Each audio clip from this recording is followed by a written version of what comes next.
2022 के चुनाव में सियासी जमीन की तलाश में जुटे ओवैसी ध्रुवीकरण के लिए कुछ भी करने को तैयार हैं। फिर किसी का अपमान हो तो हो। कानपुर की रैली में मुसलमानों को भड़काने के लिए ओवैसी ने उनकी हैसियत बताते हुए उन्हें बैंड बाजा वाला बता दिया। ओवैसी का मुकाम वोट बैंक मुसलमान। अब हम जमहूरी तरीके से इन लोगों को बजाकर अपने उम्मीदवार को कामयाब करेंगे। लैला का अरमान मुसलमानों का अपमान। क्योंकि तुम्हारा काम था दूल्हे की बारात को बैंड बाजा बजा कर लाना।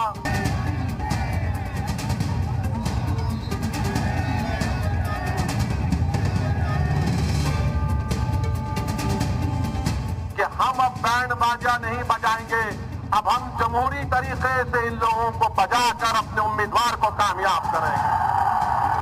कानपुर की रैली में भड़काऊ भाईजान ने नया बैंड बजाया है। यूपी चुनाव से पहले ओवैसी का भड़काऊ प्लान तैयार है। गंगा जमुनी तहजीब वाली मोहब्बत को खत्म करने की पूरी तैयारी है। क्योंकि तुम्हारा काम था दूल्हे की बारात को बैंड बाजा बजा कर लाना, अब तुम्हारा काम खत्म हुआ। तुम बाहर रहोगे, किसी कोने में जाकर बैठ जाओ। यही हाल मुसलमानों का करके रख दिए हैं लोग। यूपी चुनाव में 100 सीटों पर किस्मत आजमा रहे ओवैसी को 100% सक्सेस की उम्मीद है। कानपुर से इस बात की मुनादी भी कर दी, लेकिन इमोशनल एंगर जोड़कर मुसलमानों को भड़काना नहीं भूले। मैं अपने वोट का सही इस्तेमाल जब करूंगा, जब अपने पार्टी के उम्मीदवारों को कामयाब करूंगा, जब हम मुत्तहिद रहेंगे, आपके दिलो दिमाग में शुकुक और शुबात होंगे। अरे नहीं, इसको वोट देंगे तो क्या होगा। मेरे भाई, मैं आपसे अपील कर रहा हूं कि जिंदगी में एक मर्तबा कभी अपने आप के लिए वोट देकर देखो। भाईजान ने अपनी तकरीर के जरिए बता दिया कि उन्हें यूपी का अमन पसंद नहीं है। कहते हैं ना कि आज जब यूपी में पटाखे भी फूटते हैं तो मुस्लिम माताओं को लगता है कि उनके बेटों को गोली मार दी। इतना ही नहीं, माहौल खराब करने के लिए भाईजान तो माफिया को भी टिकट देने पर आमादा है। और मैं हमारे अतीक अहमद साहब की अहलिया से भाभी की मौजूदगी में कहना चाह रहा हूं, मैं इनको टिकट नहीं दूंगा, ये टिकट देंगे इंशाअल्लाह ताला। ओवैसी का एक ही मकसद है, मुसलमानों को जितना भड़काओगे, जितना डराओगे, उतना वोट पाओगे। ऐसा नहीं है कि मुसलमानों को वोट बैंक समझने वाले जनाब पहले नेता है। समाजवादी पार्टी हो, बीएसपी हो या फिर कांग्रेस, सभी ने मुसलमानों को डराकर ही वोट लिया है। भड़काऊ भाईजान कुछ नया तो नहीं कर रहे, हाँ ज्यादा जरूर कर रहे हैं।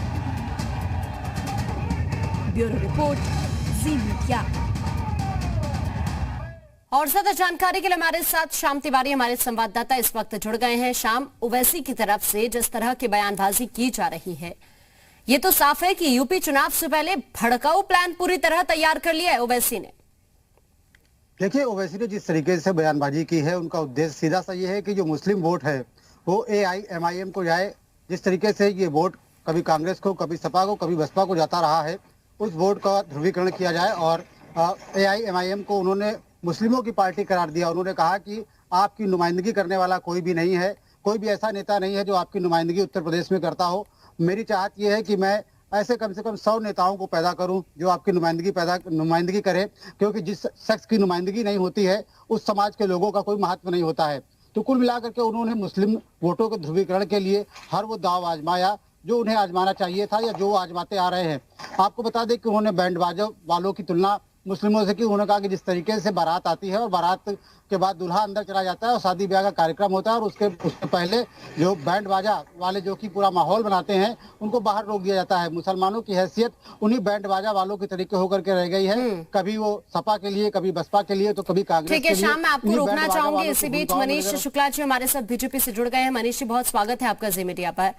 ओवैसी की तरफ से जिस तरह की बयानबाजी की जा रही है, अब उन्होंने एक बयान दिया और मुसलमानों को भड़काने के लिए उनकी हैसियत बताते हुए उन्हें बैंड बाजा वाला बता दिया ओवैसी ने।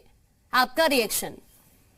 देखिए, मुसलमानों की जो भी स्थिति है वो ओवैसी जैसे नेताओं के नाते से ही है। पहले कांग्रेस ने, बाद में सपा बसपा ने मुसलमानों को मनुष्य नहीं समझा बल्कि वोट बैंक समझा। आखिर ओवैसी की भी नजर उत्तर प्रदेश में या पूरे देश में किसके ऊपर पड़ती है? अगर मुसलमानों पर निगाह डालते हैं तो उनकी निगाह में सबसे पहले मुख्तार अंसारी और अतीक अहमद आते हैं। जिस समाज के आइकॉन अतीक अहमद और मुख्तार अंसारी होंगे या बनाने का प्रयास किया जाएगा, उस समाज की उन्नति कैसे संभव है? आखिर जो सामान्य मुसलमान है, गरीब मुसलमान है, उसका नाम कभी ओवैसी ने लिया?